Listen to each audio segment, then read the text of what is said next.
izintuthwane neqhwaga. Wasukela. Ngolunye usuku ngekwindla, ilanga lilihle, izintuthwane zazimatasatasa, zisebenza ngaphansi kwelanga elifudumele kamnandi.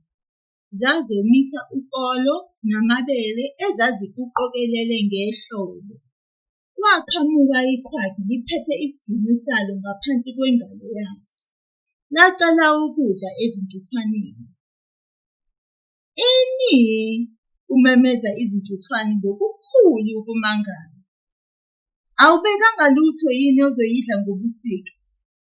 Ubuwenzani ihlobo lonke?"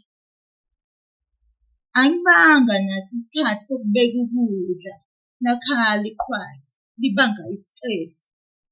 "Bengimatasatasa ngomculo wami, ngathi ngiyabona ihlobo seliphelile."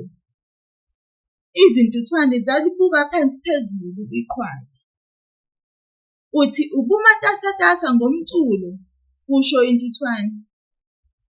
"Kulungile phela, dansa, uzosutha wona umculo wakho." Zalifulathela iqhwaga, zaqhubeka nomsebenzi wazo. Kunesikhathi sokusebenza nesikhathi sokudlala. Cosi cosi yaphela.